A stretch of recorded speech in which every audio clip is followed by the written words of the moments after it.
So for our first panel today, to kind of dive into it, we're going to be discussing ways that folks can leverage business partnerships to address climate change. And our moderator today is going to be Lisa Geason-Bauer. So thank you so much, Lisa, and I'll hand it over to you. Yeah, you're good. Thank you so much, Alice, and welcome everyone. It is my pleasure to moderate the Leveraging Business Partnerships to Address Climate Change session and to elevate the discussion around the what Midwest businesses are doing in order to take climate action and center their actions within the climate justice framework. Before we dig into the topic, our panel thought it would be important to provide some key definitions and framing for our discussion today. We understand that when the topic of climate justice and climate action comes up, many people may feel overwhelmed, and you may not feel or know where to begin. So we've designed this session to not only provide resources, but to also have an open and honest discussion about the complexities, challenges, and opportunities that B Corps have when it comes to taking climate action. Next slide, please. Thank you, Emmanuel. First of all, I'd like to set our conversation in the definition of climate justice. So climate justice recognizes that those who are least responsible for climate change are more likely to suffer its greatest consequences. Climate justice places people and equity at the center of climate action and advocacy. This definition comes to us from the B Corp Climate Collective, and as you can see, there's a link there for the collective. They've done a great job of putting together some wonderful resources, which we're going to talk about. Next slide, please. A couple years ago, the Climate Justice Collective created what was called the Climate Justice Playbook for Business. And what I'm going to share with you right now are some of the key takeaways from that book, which you can download online. And I think these 5 points really frame out the conversation we're going to have today. So first of all, this is a deep challenge. This is deep, challenging, and personal work. So that means take a deep breath. We have to set aside conventional ways of thinking and doing to do this work well.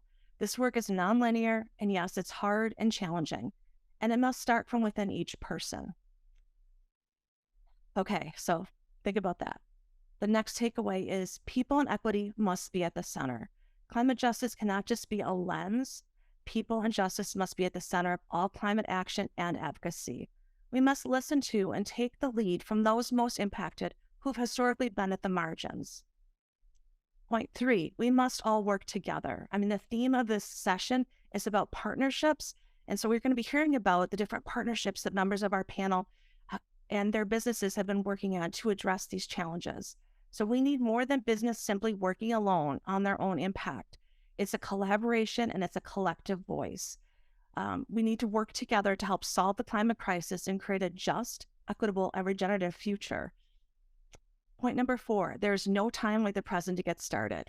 So you are not alone if you're at the beginning of this journey. And it is our hope that today, through this session, you will be provided with some tools and resources and information and some ideas to help you and your business on your climate journey. And then 5, a fundamental mind shift is essential. The global business community must evolve its thinking on climate action from extractive and exploitive approaches that perpetuate a cycle of harm and injustice to equitable and regenerative ones, focused on creating sustainable social and environmental well-being. Next slide, Emmanuel.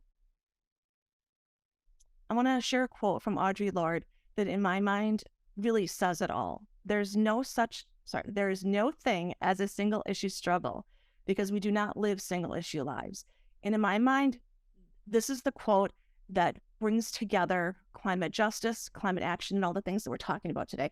Everything is interconnected. From the world of sustainability, we know it's all interconnected. So in order to adjust this problem, we have to look at interconnected solutions. Next slide, please. So real quick, you're going to hear a little bit about today's scopes 1, 2, and 3.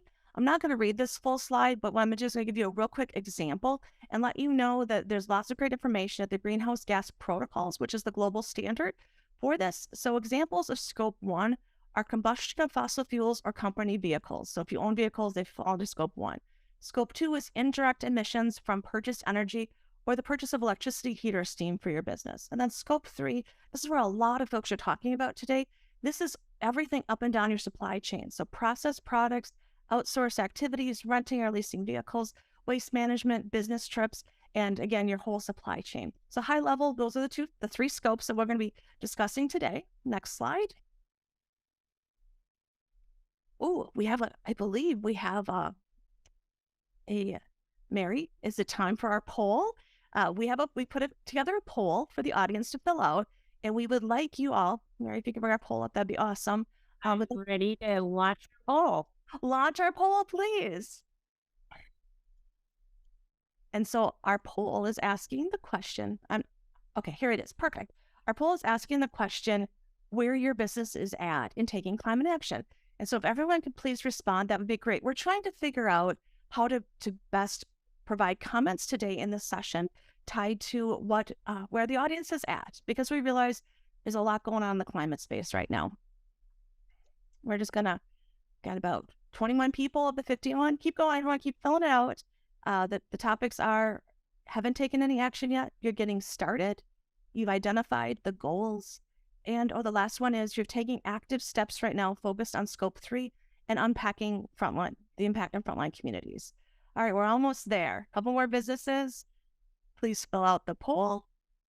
All right, I think we're ready to end the poll. Okay, so we're at about 7% of you haven't taken any action, which is A-okay. We have about 32% who are getting started, which is great. Welcome to everybody who's getting started. This will be a good conversation for you today. We have about 22% of you who have identified you're working on goals 1 and 2, scopes 1 and 2, which is wonderful. And wow, 39% are taking action steps focused on scope 3 and unpacking the impact side frontline communities. That's wonderful. All right. I'm going to now share 2 additional definitions with everyone that our panel thought were very important. Hopefully you all got to see that panel. Okay. There's 2 definitions that our panel thought were very important that maybe folks in the non-traditional climate space have not thought about, but we're going to talk about today. The first one is health equity. Health equity is achieved when every person has the opportunity to attain his or her full health potential, and no one is disadvantaged from achieving this potential because of social position or other socially determined circumstances. And then the next one more advanced slide, please, Manuel. The next one is food sovereignty. And food sovereignty is the right of peoples to healthy and culturally appropriate food produced through ecologically sound and sustainable methods, and their right to define their own food and agricultural systems. It is now my pleasure, one more slide ahead. It is now my pleasure to bring our first panelist. We have 3 panelists today. Our first speaker is Alita Kelly. She is the co-founder of Southeast Market. Following Alita will be Jason MacDuff, who is the president of Greenpenny Bank. And after Jason will be Rochelle, who is the director of business development, Artisan Dental. Alita, it is my pleasure to bring you to the table, bring you to the come spotlight. I don't know what the word is. Please unmute yourself. And then Hi, everyone. So happy to be here today. Alita Kelly, co-founder of Southeast Market. I also do a lot of work around urban agriculture advocacy. I started Southeast Market after seeing a need for my community to have access to healthy, culturally appropriate, affordable food. And so we work with our priority vendors first, which are Black, Brown, Indigenous, local, and female or women-led businesses and farms to provide healthy food to our neighborhood. Like I'd spoken to, I do a lot of work around urban agriculture. And as Lisa's quote shared, there's so many intersections to this work. And so that is evident in sort of like all of the hats that I wear in the name of food sovereignty. So I sit as the chair for the City of Grand Rapids Urban Agriculture Committee.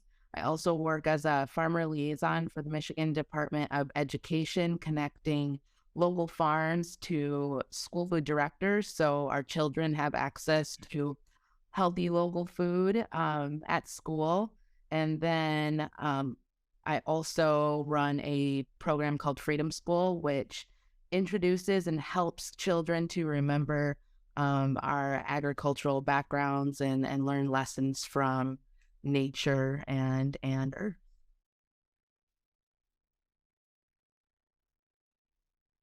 Next slide. So our mission at Southeast Market is to increase access to healthy, culturally appropriate, affordable food through a sustainable and equitable lens. We do that several ways. Like I mentioned, our priority vendors, there's some on the left there.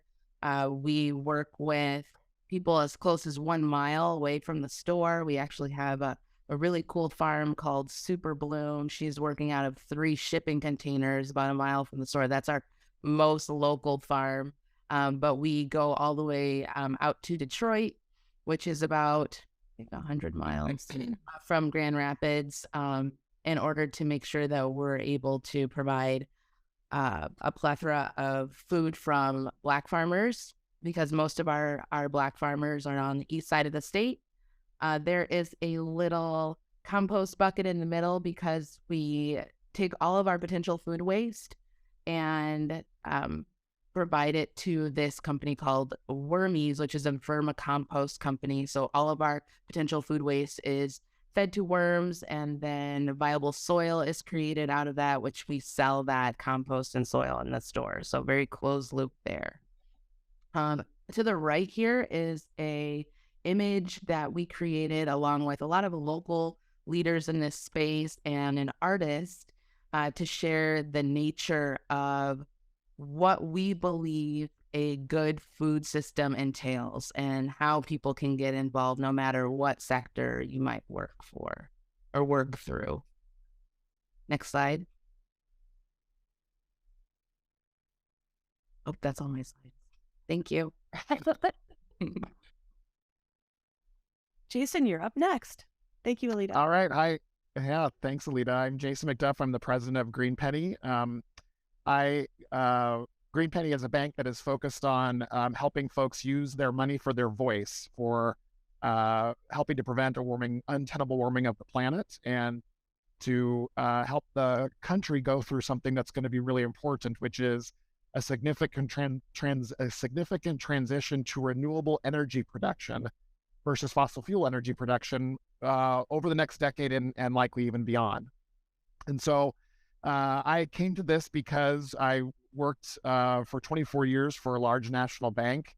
I was on the management committee of that bank and became pretty stressed out and unhealthy, and was very fortunate that I was able to take a couple of years off of career and go traveling.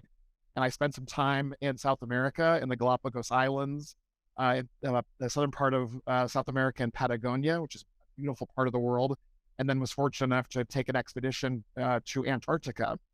And I spent a lot of time with all sorts of scientists, glaciologists, climatologists, marine biologists, all sorts of folks who are all showing us in real time what the planet or the area we were in was looking like today compared to what it used to look like, what it's going to look like tomorrow if we don't get our act together and help our planet heal.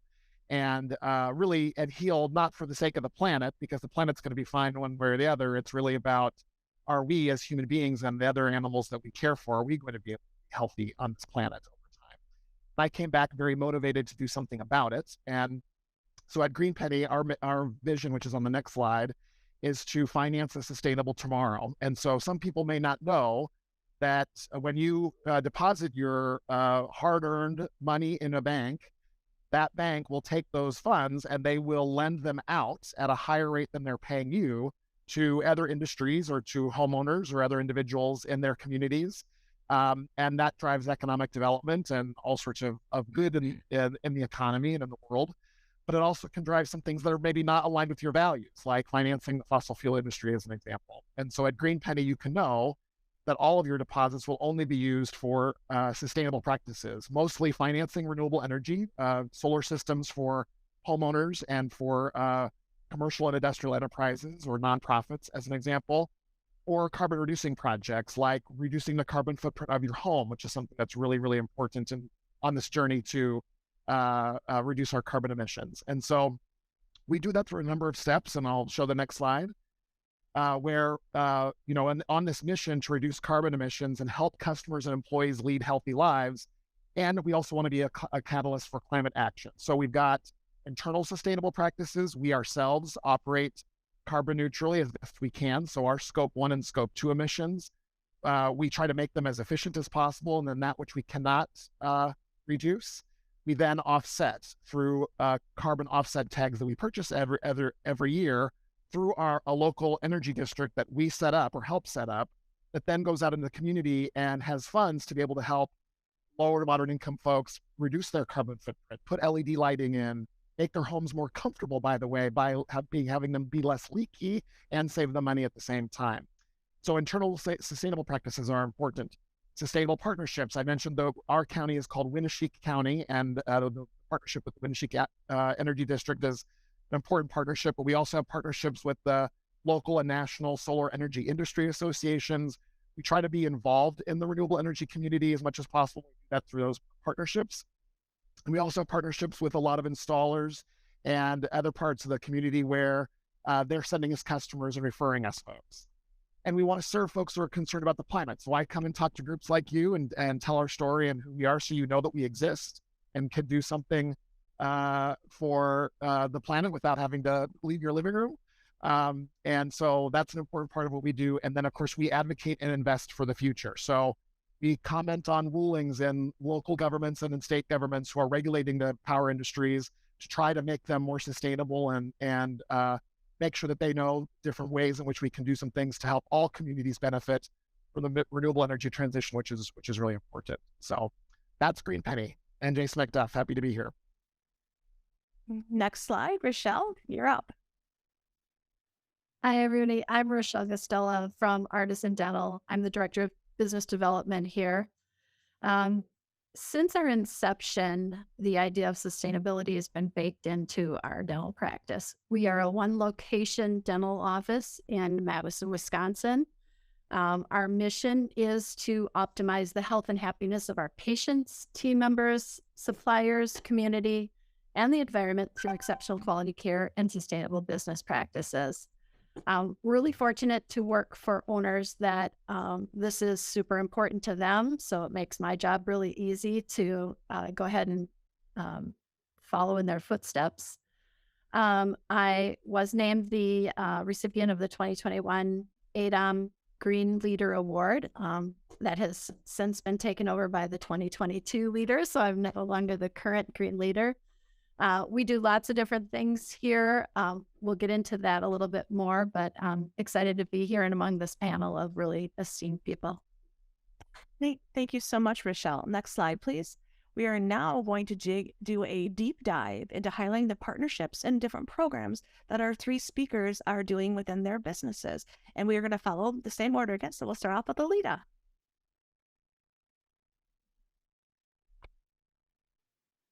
Okay, so one of the ways that we serve our community is by empowering generous economy and mutual aid through our business. And so if you're not familiar with the CSA model, CSA stands for Community Supported Agriculture, and that's when you give a lump sum to a farm at the beginning of their season, and then in exchange you get fresh seasonal food throughout the season from that farm. And so we have our own take on the CSA, and it's a produce subscription. And so we do about 150 of those every week. And our customers have the opportunity to pay for someone else's subscription. And we call that a soul-to-soul subscription. And so we are situated in what has been termed a food desert. But I like to use the term that we are in an area suffering from food apartheid, just to speak into the intentional systems that are in place of why our community doesn't have food. And so this soul-to-soul subscription, it empowers our customers to support our other customers in the neighborhood. And so we provide that with free delivery, and that has been very successful. And also we've been listening to our community and moving forward into a more choice-based option. So some people, instead of us curating a produce subscription for them, they come in and pick out their own food. And this is any produce, fruits, vegetables, bread, dairy, or protein. And then another way that we are empowering generous economy is through our Pay It Forward program, which is essentially a community-sponsored subsidy for all of our produce, meat, dairy, um, and eggs, and free delivery. And so when you go to the store, you will be encouraged to add into the pot when you check out, and we take all those funds to provide the subsidy for all people. And this has been very successful. We've never run out of Pay It Forward dollars, and I'm so grateful for that. And these are really two ways that we've been creative and innovative, because I'm sure, as everyone knows, the cost of food just continues to rise. And so it's really important that we ensure people, frontline communities, people that experience the negative impacts of climate change at disproportionate rates, have access to some of the wealth and bounty of our state as one of the most agriculturally diverse states in the country. Right, we're second, right behind California. So through those programs, we're able to provide healthy food through dignified means.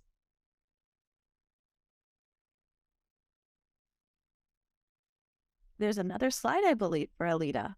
Emmanuel? So thank you. As I spoke into earlier, it's more than just, a retail store. We really have to look at all the different intersections of this work. And so, like I mentioned earlier, I've been directing this Freedom School, which introduces and/or evolves children and adults' understanding of agriculture, justice, and mindfulness. And really, this is the space where we're encouraging people to be a part of climate advocacy, food justice advocacy, and racial equity. What we're also working on right now through a USDA Urban Agriculture Innovation and Production Grant is something called Freedom Farm Collective, which the name will probably change, but it's an incubator space for growers of color in the city, and it'll include a tool library and some additional resources for farmers or potential growers. Next slide. After the Freedom Farm Collective, or the Urban Agriculture Incubator Program, we have started a land fund, which we're currently taking donations for and gaining some steam around that, and that'll help people to acquire land. Less than 2% of our farmers in the United States are farmers of color, and we've seen significant land loss over the last 100 years for growers of color. And so getting creative with how we can empower people to own and manage land, people of color, women, to do this work is important, and collective land purchases is one way that we've identified we can make this happen. And then this is sort of the cycle, the whole full circle of the vision is, at the end, we have a retail space that prioritizes these growers. And so all of this work is being done in Grand Rapids and in Michigan, and really to make sure that we're not just looking at how to provide food, but how to empower a sustainable and just food system that is really centered in food sovereignty. It's amazing. Thank you, Alita, for sharing that. Next slide. We're going to have Jason now talk about some of the partnerships with Greenpenny. Well, I mentioned earlier that we're based in Northeast Iowa. Decorah, Iowa is the community we come from. And Decorah has one of the highest solar energy, renewable energy, we also have wind adoption rates of any community in the country. And a lot of that happened because our bank, which is called Decorah Bank and Trust, helped to finance it and helped to teach folks how to do it. And so on the next slide, we'll talk about sort of our journey around how we've learned about this. You can see the various brands that we have at the top, but first of all, one of the main things that we did was establish a core value 17 years ago to be good to Mother Earth. The father of our current CEO, who was our then CEO, has a personal passion for this. He lives on a local farm. He has a wind turbine on that farm. He geothermally heats his farm. He has solar panels. He himself buys carbon offset tags when he takes flights or travels. And he really instilled and helped the bank infuse this value of being good to Mother Earth into how we operate day to day. So we started measuring our carbon footprint in 2009. I mentioned we helped start the Winnebago County, our county's energy district, to help folks learn how to make their homes and farms and businesses more efficient and renewably power them. We help finance a lot of that too. And we started looking at how we could make our place more efficient, our buildings more efficient. So we did efficiency studies. We started lending out money into the communities as well. We put solar panels on our buildings. We made them Energy Star certified, and one of them we geothermally heat it. And then we reached carbon neutrality through all combination of those things, efficiency and then the carbon offset tags by 2019. And then in mid-2020, in the middle of COVID, which was interesting, we launched a new brand called Greenpenny that I'm the president of that allows us to try to do what we've done in Decorah in more communities across 5 Midwestern states. And of course, one of those is Wisconsin, which is one of our most important markets that we are in. On the next slide, and that work of trying to help more communities across the Midwest, we feel, and we're really proud to say, is making an important difference.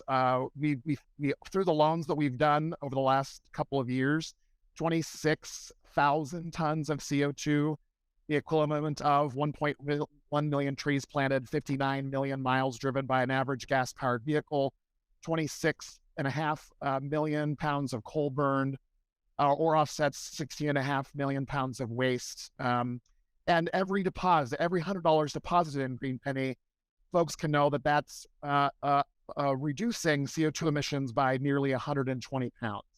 So we are putting this on our website soon. And if you want to know more information about the products and services we offer, we don't have a lot of time to go into all of that here, but you can go to our website, greenpenny.bank, and you can read all about it. And if you have any questions, obviously, please reach out through the chat system there or here, and we'd be happy to help you as well.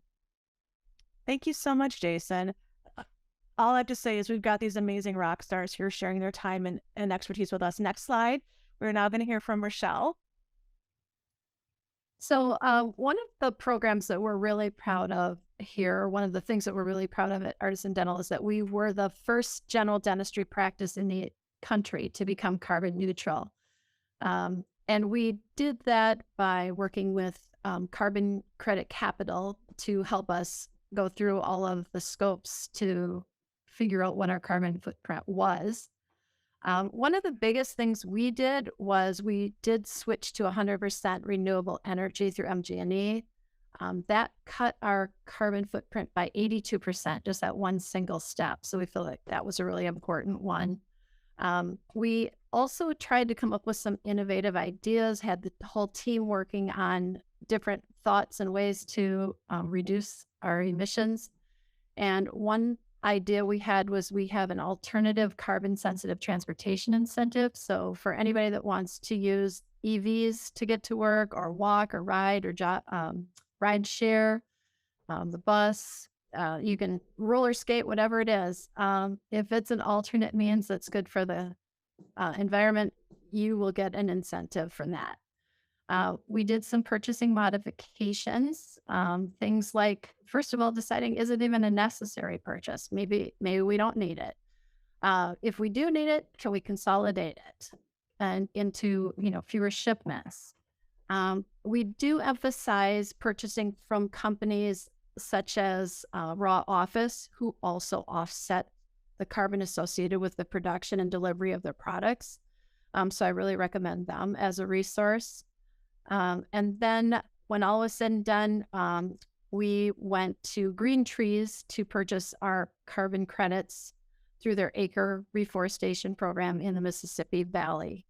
And so we worked together with not only our team members, but Carbon Capital Credit to become more collaborative and innovative, using the SDGs as sort of a guideline so we make sure we're not missing anything.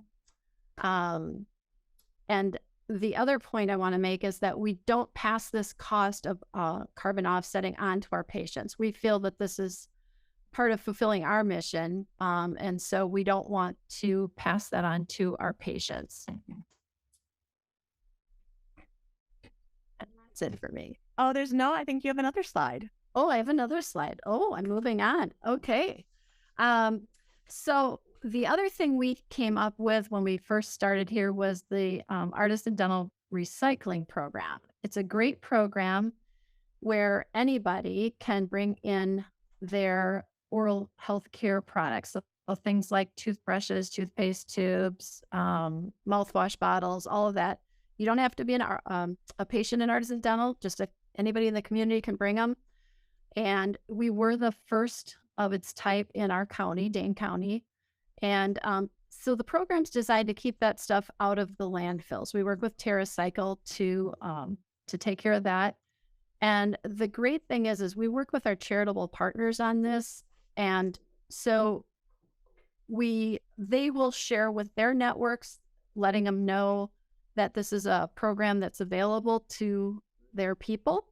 And then we send these things in, and for every item that we send to TerraCycle, we get points. And those points then are converted into a cash donation that we can then in turn give back to those same charitable partners. So it's just really great that it really helps in so many different ways. And then those things that we've collected, the toothbrushes and such, they are pelletized, sterilized, and turned into other wonderful items such as cutting boards or trash cans, and they can be resold and reused. Wonderful. Thank you so much, Rochelle, for sharing the cool stuff that Artisan Dental is doing. Next slide, please. We are now going to go into a moderated Q&A session. Before we do that, I would like everybody to please chat in the chat box about what opportunities do you see with your business tied to climate action. So I want you to think about that, because now we're going to dig into some questions. So think about and put your chat question in, and we're going to start our conversation with, here's a question for Jason that I've done like Alita to follow up with. So Jason, how are the political realities of today impacting the work that you and Greenpenny are trying to do? Well, we have one really encouraging step that was recently taken that you all may be familiar with, and that is that Congress passed and President Biden signed into law the Inflation Reduction Act, which includes the largest investment in climate action, including renewable energy transition and electric vehicles and all sorts of other home efficiency and other areas that are important to reduce our climate emissions that the country's ever undertaken. And it's incredibly exciting. It's also all evidence supports that, as the name suggests, that it's going to actually reduce the deficit and help with what's going on with inflation right now for a lot of folks that are living on the margins, which is really important too. And at the same time, help us do something that's really important in fighting climate change. And it's also going to grow the economy. And so that is a really important step that I was just at a conference a couple weeks ago that focuses on renewable energy. It's now the largest energy conference, not even renewable energy, even though that's what its focus is. It's now the largest energy conference in North America. 26,000 people attended this thing. And so there's just a lot of momentum and excitement and business activity, candidly, on making sure that the renewable energy shift happens and we achieve the climate goals that we've committed to the world. So that's really cool. You know, closer to home in the Midwest, we are in states that are very moderate and very purple, right? Red being conservative, blue being maybe more liberal.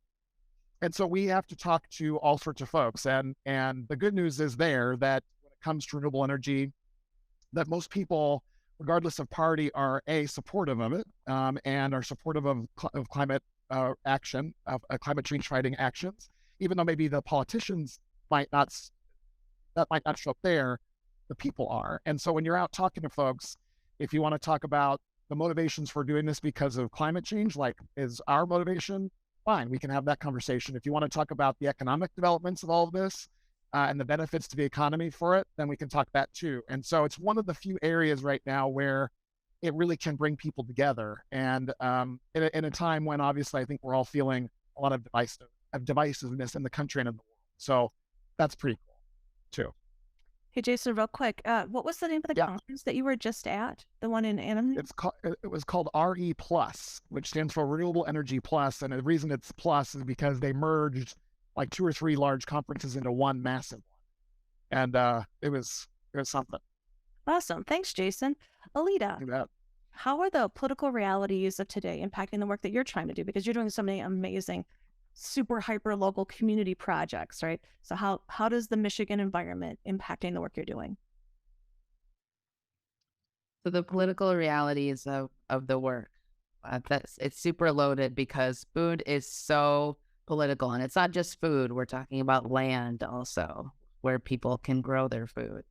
And there's historical inequities around who can get debt for land. And that's why we are dealing with most of, 98% of our farmers being white men. And so until, the USDA really makes additional amends for those historical inequities, we're not going to see much change. And so by supporting and really amplifying the work of farmers of color, we're trying to push back on all of those historical inequities that have left us where we are. Also, the cost of food is going up, and the cost of unhealthy food continues to be the lowest, the most affordable food. And that's because farms that are growing corn for high fructose corn syrup are being subsidized by the government. And so you don't see small regenerative farms getting the type of support that, big dairy or soy or corn are getting. And that's because of some really sophisticated and complex lobbying and political systems that are in place right now. So those are really 2 main, harsh political realities that I'm struggling with in my sector. But also, there's one more that I wanted to share, and that's the fight for land in the urban space when we're dealing with a housing crisis. So I'm trying to empower urban agriculture. We're trying to empower more space for people of color, communities of color, to get their feet wet growing where they live, because we live in the city. And we're fighting for land because developers have usually the right of way to provide housing. And of course, that's necessary, housing. And so those are really tough things that we're trying to navigate while we're empowering food justice, but also keeping our fingers on the pulse of what's happening at these really high level political issues. Okay, so let's real quick, Alita, if there's one thing that you would want everyone who's watching today to do, would it be to join a CSA? Would it be to support local farmers, get involved with the community? What would it be? Run for office? Sure. So one thing that you can do now is to find your farmers of color in your area and go out of your way to support them. And not just farmers of color, small farms, regenerative farms, environmentally sound farms. It's easy to do the one-stop shop at Meijer, Walmart, wherever you buy your D&W, wherever you buy your food. But if those retail operations are not prioritizing small farmers, then you're a part of the problem. So you have to go outside of your comfort zone and make the extra step to support small farmers and learn how to grow food at home. Amen. Thank you. I totally agree. Rochelle, I've got a quick question for you. I know that Artisan Dental, because you're a general dentistry office, climate justice shows up differently for you. So could you talk to me about what key external drivers are impacting Artisan Dental's climate programming, or how does climate justice show up at Artisan Dental? Because it's going to be a little bit different than our other two businesses. Yeah, for us, it shows up more as health equity. So we have a few things that we're doing. One is we have a membership plan. We call it the Artisan Dental Health Plan. And we felt that it was important to come up with a way for people that don't have access to insurance to have access to good dental health care. So that was something we did right from the beginning. This program provides people with all of their preventive care for the year and then a discount on any restorative needs that they have. The other thing we do is we participate in, it's called Give Kids a Smile. And it's something that we work together with the ADA and the WDA, and lots of different dental offices all participate in this. So it's a big group effort. But then we work with the schools to identify the children that have the greatest needs. And then we will provide those dental services free of charge to them. And then if there are children that have specialty needs, we have a great network of specialists that we just have good relationships with, that they will also provide those services free of charge to those children. So it's really wonderful. We are just engaged in building a better world for all. Anybody, you can go to any dental office and get great dental care.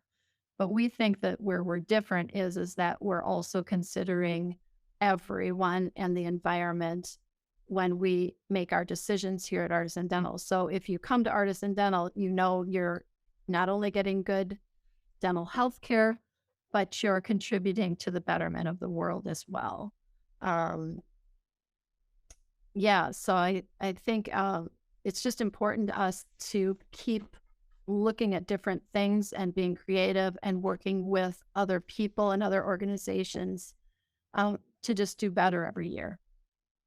Oh, that's great. I love it. I love how all three of our speakers literally showed examples and talked about how you're working with others to address issues that your community is facing and that your business is specifically situated to face. And I think that's wonderful. And I'm hoping that our participants today can start to reflect on their own business and see how they could take actions in their community in the same way. I'd like to now go to an additional question for each of you. And it's the same question for all three of our speakers. And we're going to start with Rochelle. What action, if you've not done anything yet in climate action or climate justice, what action would you take today to start? So what would your recommendation be, Rochelle? Oh, you're muted. Forgot. Sorry.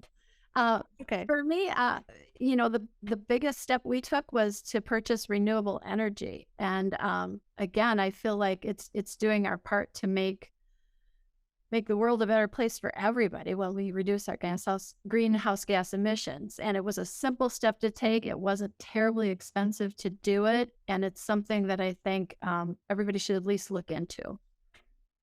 Wonderful. Thanks, Rochelle. We are going to now go to Alita. I love what you're going to say. I just think it's brilliant.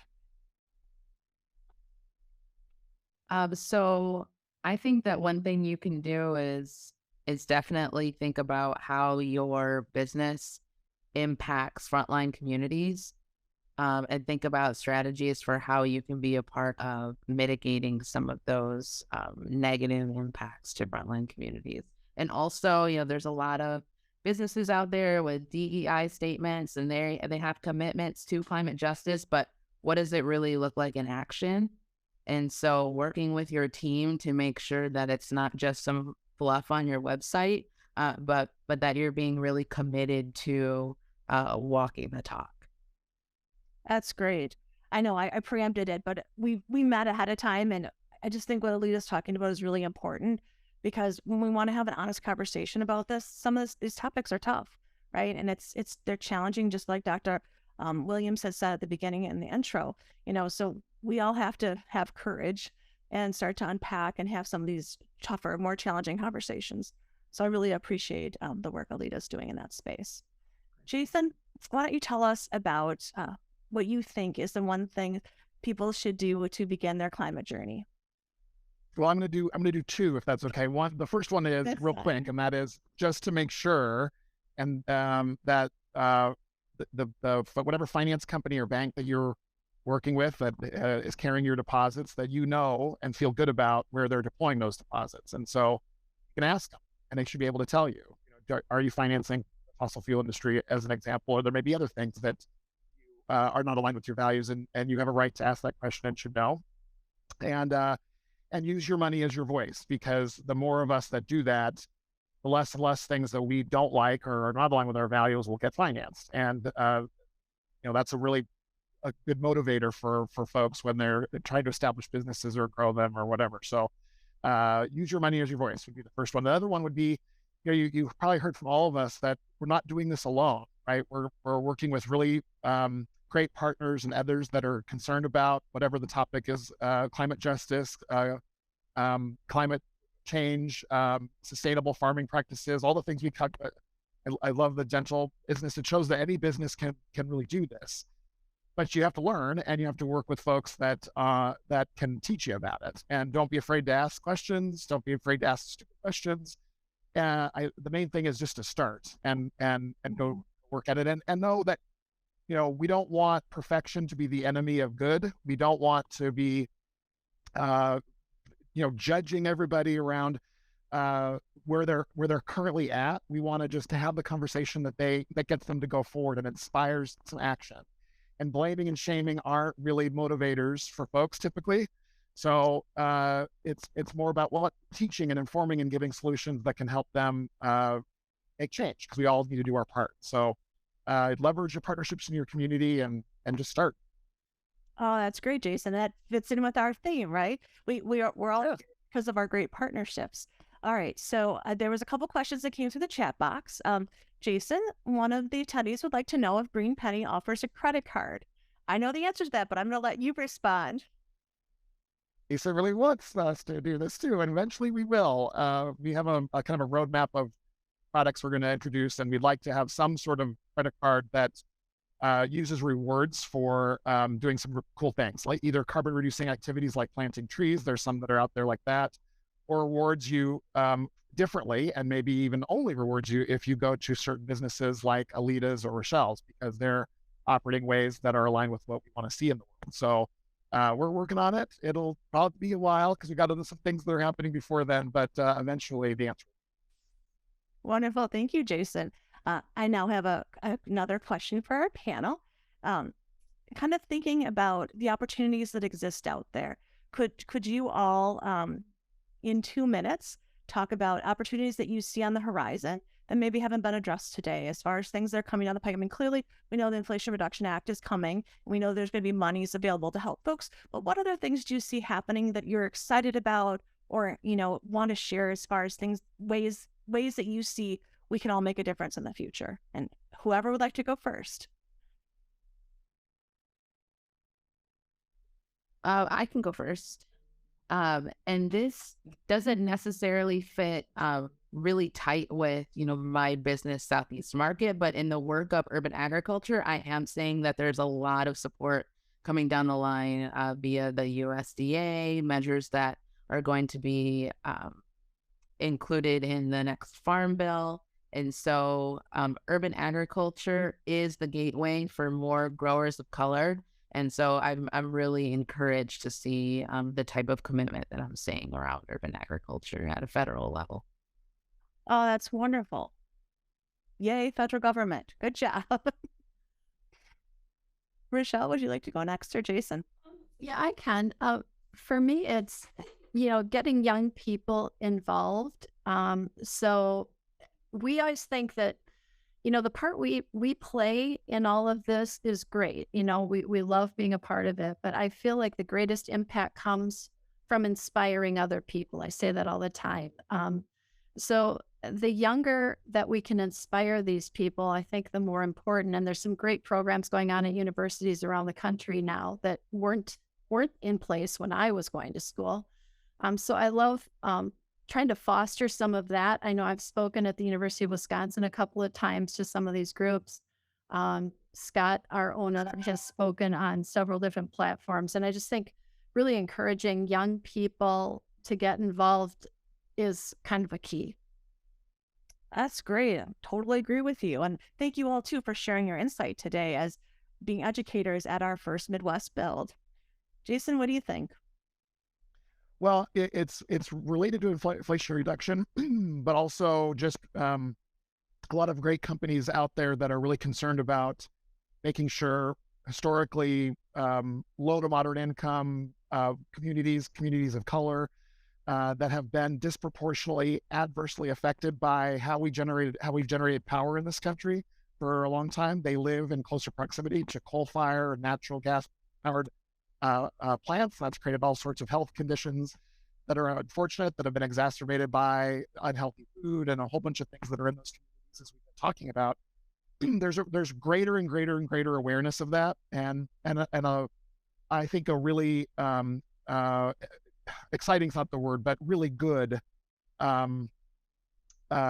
change that's coming around how to rectify that. And both at the policy level, there are a lot of features of the Inflation Reduction Act that encourage, through tax breaks or other sort of rewards, folks to build renewable energy in low to moderate income communities or communities of color or economic empowerment zones, allowing folks that may not own their home or not have the means to be able to put that renewable power up on the rooftop to be able to benefit nonetheless from this renewable energy transition.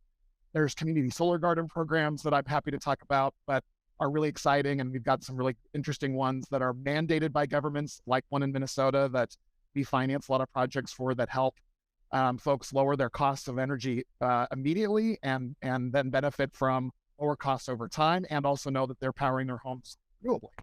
And so those are really exciting things. And then just the private sector getting more motivated to get in those spaces because it's becoming more economically viable. And that includes banks like ours. So those are some exciting trends, because part of climate justice, obviously, is we need everybody to be able to participate in this renewable energy transition. It can't just be from people that afford it. Right. So, okay, so you brought up community solar gardens. You got to tell us. We have folks here from Minnesota that are part of the bill. So, you got 2 minutes to unpack. What does community solar look like in Minnesota, and why the policies there are really good? And maybe other states could adopt those same policies. Sure. Well, in Minnesota, the Public Utilities Commission has mandated that the utility companies there need to support community solar. So that's point one. What is community solar? Well, if, let's say, you live in a very urban area that you don't have access to your roof, or you're renting your property, it doesn't make sense for you to invest in putting solar panels on your rooftop, even if you have one.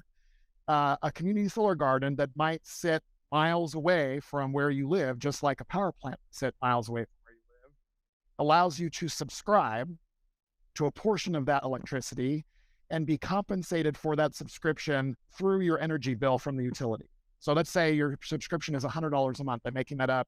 You should receive a similar amount of credit from your utility company through your power bill, so that they're close to offsetting each other, if not certainly reducing the amount of money that you're going to be spending every month on utilities. As I said, that allows you to know you're renewably powering your home, but also or business, but also will lower your costs, because utility-powered energy costs are going up. If you go and Google search it, and you'll see some really, really big requests in the next 10 years for utilities to raise rates of energy. And I'm sure we're all feeling how that's even happened in the last year with natural gas prices and electricity bills. So it's very cool. And of course, most urban areas, that's where we need to, may not have the space, they may not, with the vertical and the dense populations, they may not have the space to be able to have locally generated renewable power. But if they can subscribe to a community solar garden, then that can help. And we're figuring out models to be able to provide financing to those that are economical as well. So that's what they are. And what has to happen is that they can't be voluntary. So in states like Wisconsin, there are markets that have them, but they are voluntary. The utilities don't have to offer them. So typically the co-op utilities might offer them, but the investor-owned utilities typically don't. And we need all of them to offer them, so that more people can participate. That's wonderful, Jason. Thank you so much for sharing and enlightening us to some good policies that are happening out there in the world. I would just really like to thank our three speakers today for being with us and sharing your insights. And I also want to let everyone know who's listening in, we have put together a multiple page PDF that has lots of great resources from all of our speakers and tied to climate action and climate justice. So please, Mary's going to share that in the chat. So please check that out. And if you have any questions, all of our website addresses are listed there. So feel free to reach out to any of the speakers today. Thank you all so very much. Great. Thank you so much, Lisa. And, very special thanks to the panelists, Alita, Jason, and Rochelle. Really appreciate all of the work that you're doing, and appreciate you for taking the time to share your stories about the work that you're doing, and just really working that interdependence. So I'd love to hear about it, and appreciate everything that you're doing out there. Up next, we're going to be having a brief address from BLab US Canada's CEO, Jorge Fontanes, followed by our second panel, which is going to be centering racial equity and justice within Midwest cities.